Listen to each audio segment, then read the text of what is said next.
Chapter 5. Shion. 7 days. Of the 13 chairs, only 3 were occupied. Xemnas, Xigbar, and Saix sat in their respective seats. "Sora has a pretty powerful effect on her," said Xigbar, pensively stroking his chin.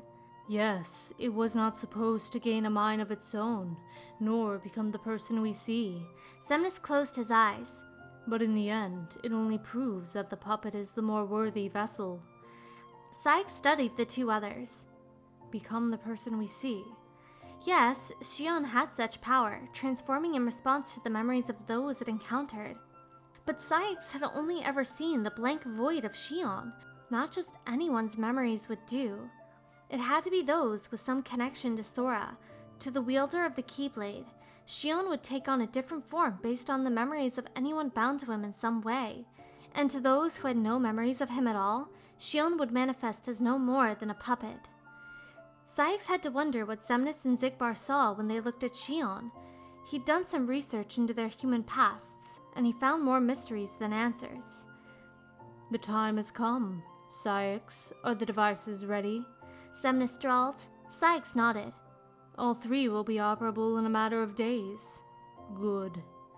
And what of Roxas?" Saix inquired.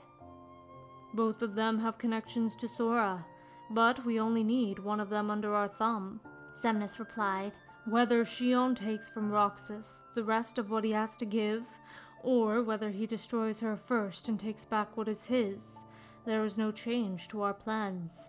No matter how, Sora's power will belong to us." "Understood." Xemnas disappeared nearly before he heard his order acknowledged. "Don't let us down now, kiddo. Shouldn't be too much trouble without a heart," Xigbar told Saix. Then he was gone too. Alone in the round room, Saix raised his eyes to the high domed ceiling. All they needed was Sora's power. Everything was proceeding as anticipated. If Xemnas' plan remained unchanged, then so would his. Still, Saix saw a potential wrench in the works. Axel and his patently obvious doubts. It might have been a mistake to let him get so close to Roxas and Shion.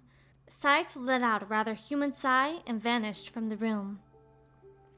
"I can't keep doing this."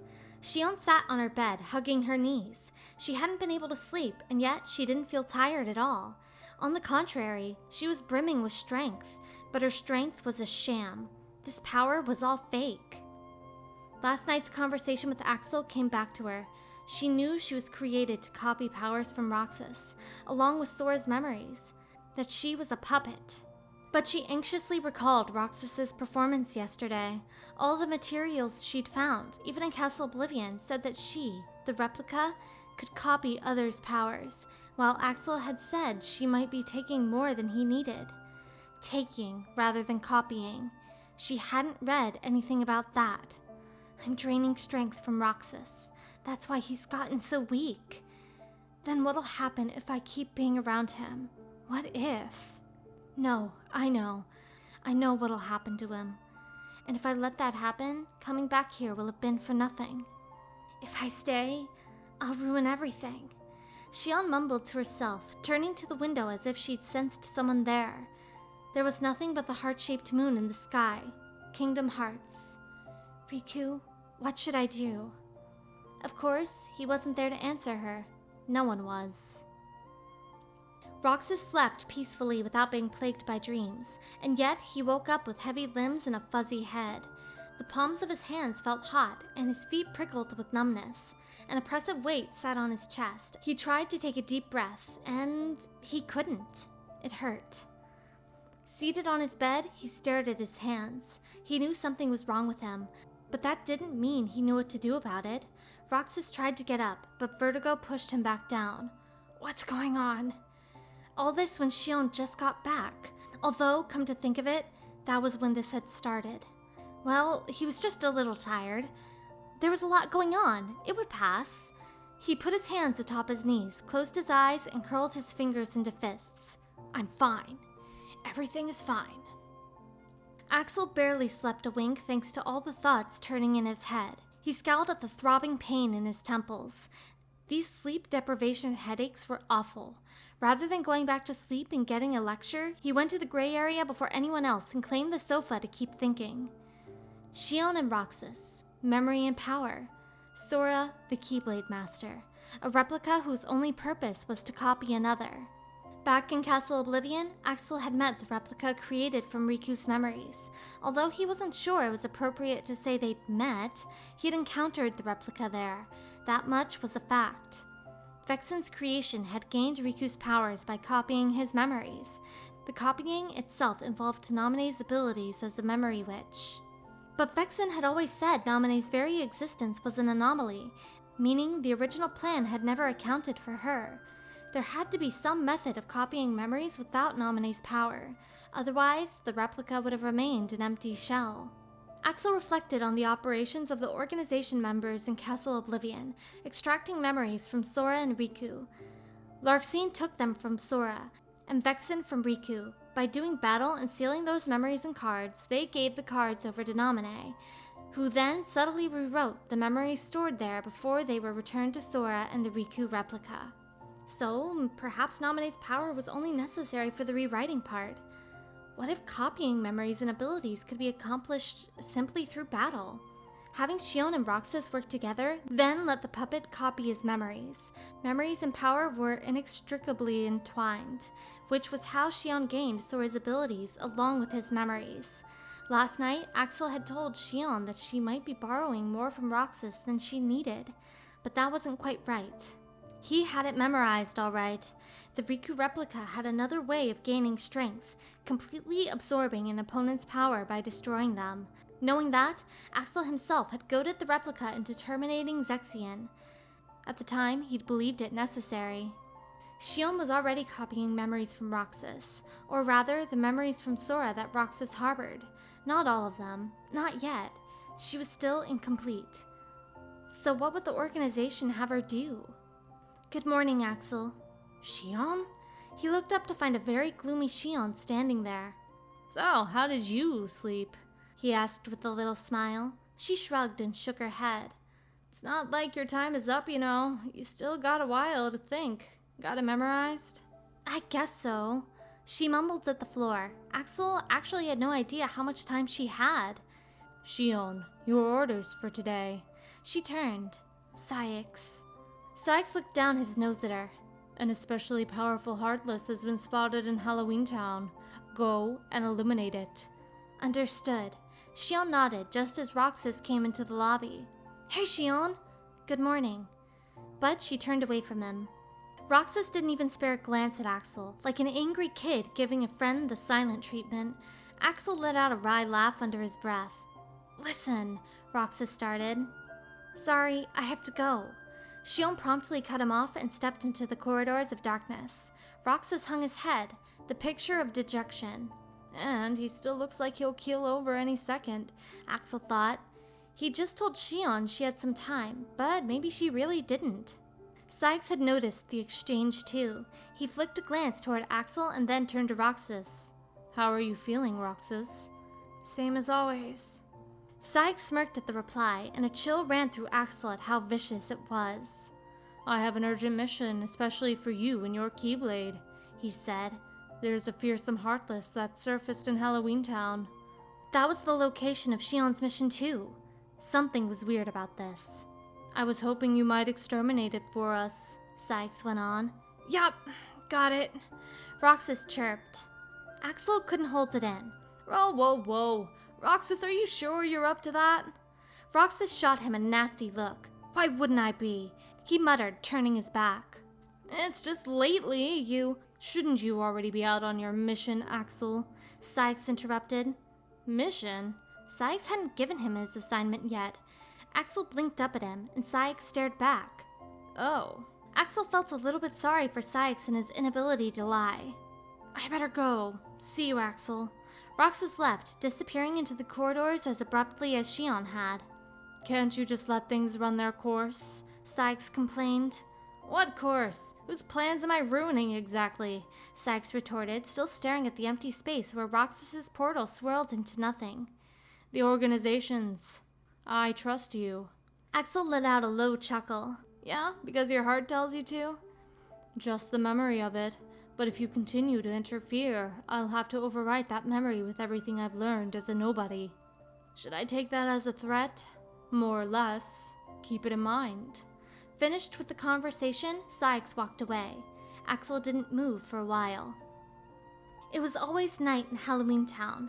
The humid chill in the air would have told her so, even if the gloom didn't. The moon over the horizon was not heart-shaped, but fat and round. Shion picked her way through the graveyard. She had so many questions on her mind, and yet so few answers, but she didn't want to think about them. And she didn't have to when she was busy, which was nice, she thought as she cleared out the Heartless. She climbed through a hole in the stone wall deeper into the graveyard, where mist hung thick in the air, thicker than she'd seen anywhere else in Twilight Town. She drew her hood up tight against the clinging damp. It gave her a bad feeling. Just as she admitted that to herself, she felt the tingle of something behind her, and she whirled around. Heartless! How could it have gotten so close without her sensing it? The Heartless slashed at her with its sword. Shion sprang back, dodging the strike, and sank into her fighting stance with the keyblade. But the mist was so thick she couldn't even tell which way her enemy would come from. Right this time? She knocked another blow and moved in that direction. It jumped and swung at her again. It was strong and fast, but she was stronger. She wouldn't lose. She stepped out of its range and then rushed at it. This will do it. But in that moment, something else cut through the mist. A chakram, one of Axel's. Stop, both of you! Axel leaped in between her and the Heartless. What was going on? The mist cleared, and she saw that Roxas was here too. Shion? He exclaimed. Roxas, what are you doing here? Shion realized there was no Heartless to be found. Had she been fighting one at all? The Heartless I was just fighting, that was you? Cold sweat beaded on her skin. The organization. This was their idea. What were they trying to do? Her chest twinged. This mission was a setup. It was rigged so you two would battle each other, said Axel. Huh? The keyblade fell from Roxas's limp hand and winked out. If Axel hadn't jumped in to stop us, then I would have... Shion looked at the ground. Why would they do that? Roxas murmured. We'll figure it out later. Hey, since we're all together, why don't we get out of here and have some ice cream? A tiny smile came to Axel's face. But... Shion began. Axel interrupted her with a look and clapped Roxas on the back. Come on, how about it? Yeah, okay. Roxas stammered. Shion's coming too, right? This time, Axel patted her shoulder. Right. Axel opened the corridors of darkness, and they all headed in together. The sunset was dazzlingly bright. Roxas squinted and took a bite of ice cream. Ooh, brain freeze, Shion mumbled, then chuckled sheepishly. Roxas smiled back at her. Been a while since we all hung out like this, huh? Well, we've had our share of drama, said Axel.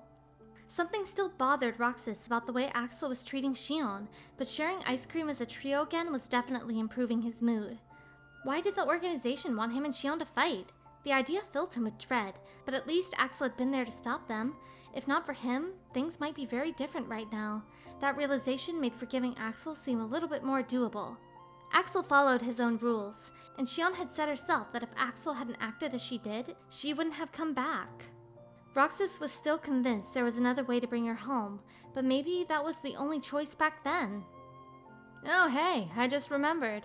Axel idly kicked his dangling feet against the ledge. Did you guys know you should be checking your ice cream sticks? Really? For what? Asked Shion. Once you finish your ice cream bar, check the stick. It might say winner. Not that I've ever seen one. Oh yeah! Roxas blurted. Axel looked nonplussed. Oh yeah, what? Winner. Now that Roxas remembered, so much had happened. It had gone right out of his head. I had one of those. I was going to show it to Axel, so I saved it. Not to Shion. Back when I got it, I wanted to share it with Axel. Nothing, said Roxas. So, what do you win? Axel's gonna be totally floored when I show it to him. Thinking about it cheered him up somehow. Roxas already knew what the prize was, but he kept it to himself. Beats me, Axel shrugged.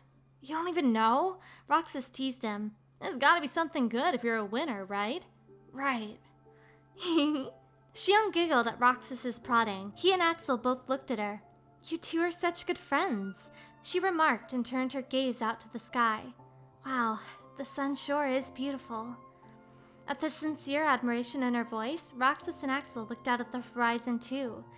The sun turned red as it sank, painting the whole world in the same warm crimson as so many days before.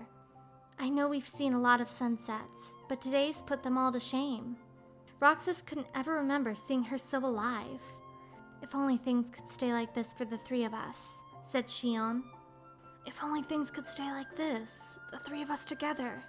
That's my wish too. That's what I want. What if we all ran off?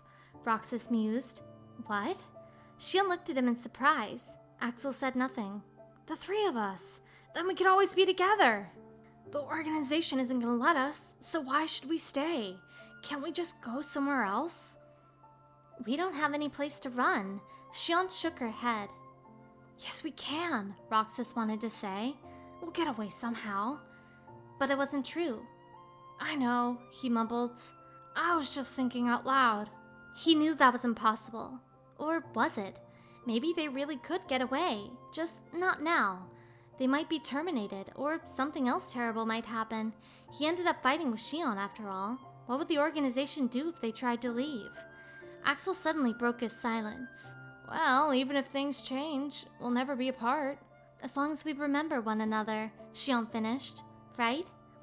Axel's encouragement from ages ago echoed in Roxas's head. Don't worry, Axel. We've got it memorized. Shion grinned at him. Just checking. Looking at the sunset rather than her, Axel munched on his ice cream. I'll remember all these things for a long time, Shion said. Forever. Me too. Forever, Roxas added. Never. I'll never ever forget. I'll always remember it, watching the sunset together like this. I promise I won't forget. Even if the three of us get separated someday, I'll never forget. The three basked in the sunset's glow.